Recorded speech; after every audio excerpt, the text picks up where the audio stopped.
Welcome to bird media. నేను వైష్ణవి. ఇప్పుడు సొసైటీని చూస్తే భయం వేస్తోందో లేకపోతే జాలేస్తోందో అసలు ఏం జరుగుతుందో మనకే తెలియట్లేదు.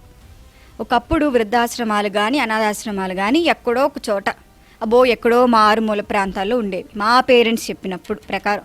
కానీ ఇప్పుడు చూస్తే ఏ సందులో చూసినా వృద్ధాశ్రమాలు అనాథాశ్రమాలు. ఎందుకంటే వాళ్ళ పిల్లలు ఒక వయసు వచ్చాక పేరెంట్స్ని చూసుకోవాల్సింది పోయి వాళ్ళే అక్కడ జాయిన్ చేసి వెళ్ళిపోతున్నారు.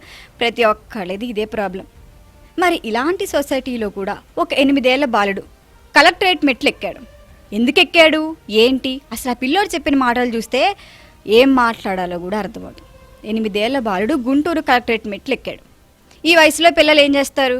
చక్కగా యూనిఫామ్లు వేసుకుని స్కూల్కి వెళ్తారు, పిల్లలతో ఆడతారు, పాడతారు, లేకపోతే వాళ్ళ వాచ్లు బాగున్నాయి అది కొనిపెట్టండి, ఈ సైకిల్ బాగుంది ఇది కొనిపెట్టండి అని మొదలు పెడుతూ ఉంటారు. కానీ ఈ బాలుడు మాత్రం ప్రభుత్వానికి విజ్ఞప్తి చేయడానికే వచ్చాడు, అన్ని పనులు మానుకొని. ఎవరని చూస్తే పేరు యశ్వంత్, గుంటూరుకి చెందిన ఒక చిన్నారి. అయితే తన తల్లి ప్రభుత్వ ఆసుపత్రి వద్ద మనం చూస్తూ ఉంటాం టిఫిన్ బండ్లు అలాంటివి నడుపుతూ కుటుంబాన్ని పోషించేది. కానీ కొన్ని రోజుల క్రితం ఆ బండిని ఎందుకు తొలగించారో దేనికి తొలగించారో అసలు ఎవరు తొలగించారో తెలీదు. అధికారులు మాత్రం ఏ కారణం లేకుండా తొలగించేశారు. ఇలా తొలగించేస్తే వాళ్ళ మీద ఇది ఎంత ప్రభావం చూపిస్తుంది అనేది ఎవరూ ఆలోచించలేదు. అందుకే యశ్వంత్ తనే రంగంలోకి దిగి తన వయసుని, తన ఆరోగ్యం బాగోపోయినా అనారోగ్యాన్ని పక్కన పెట్టి కలెక్టర్ దగ్గరికి వచ్చారు. కలెక్టర్ గారికి లేఖ ఇవ్వటానికి. అందులో ఏం రాసిందంటే, మా బండిని మళ్ళీ పెట్టుకునేందుకు అనుమతి ఇవ్వండి, అదే మా జీవనాధారం, దీని మీదే మేము బతుకుతున్నాం. మరి ఇలాంటి విజ్ఞప్తి ఒక 8 ఏళ్ల బాలుడి నుంచి రావాలా? చదువుకోవాల్సిన వయసు. ఇప్పుడు కుటుంబ జీవనాధికారం మీద ఆయన పోరాడాలా? కలెక్టర్ నాగలక్ష్మి గారు కూడా దీనిపైన స్పందించారు. తక్షణమే ఎవరు చేశారు, ఏ అధికారులు తొలగించారు, ఏంటి దాని మీద చర్యలు కూడా తీసుకోమన్నారు. ఇది ఎంతో అభినందించదగ్గ విషయం. కొన్నిసార్లు ప్రభుత్వం ఇనిషియేషన్ తీసుకోవడానికి లేట్ అయినా కూడా తీసుకుంది. ఇక్కడ నిజంగానే అభినందించాలి. ఆవిడ్ని వెంటనే తీసుకొచ్చి పిలిపించి కూర్చోపెట్టి మాట్లాడి అసలు అక్కడ ఏం జరిగింది ఏంటో కనుక్కొని నాకు చెప్పండి అని చెప్పడం కూడా చాలా మంచి విషయం.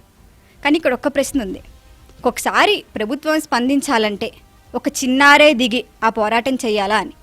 ఇదేదో గవర్నమెంట్ ఏదో అనేస్తున్నాం ఏదో అంటున్నాం అని కాదు, వాళ్ళు ఖచ్చితంగా స్పందించారు. కాకపోతే క్వశ్చన్ ఇది, చిన్న వ్యాపారాలు దీని మీద ఎంతోమంది వేల కుటుంబాలు ఆధారపడి బతుకుతాయి. మరి అవి తొలగించేటప్పుడు వాటిపై ఆధారపడి జీవితాలని ఒక్కసారి ఆలోచించగలమా?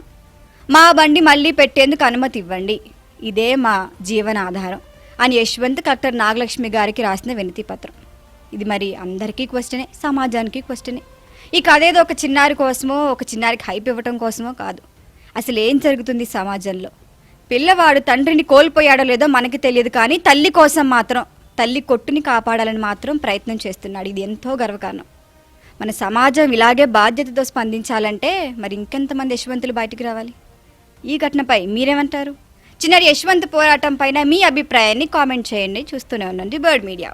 ఈ వీడియో కనుక మీకు నచ్చినట్టయితే లైక్ చేయండి, షేర్ చేయండి, సబ్స్క్రైబ్ చేయండి. అలాగే పక్కనే ఉన్న బెల్ ఐకాన్ని క్లిక్ చేయండి.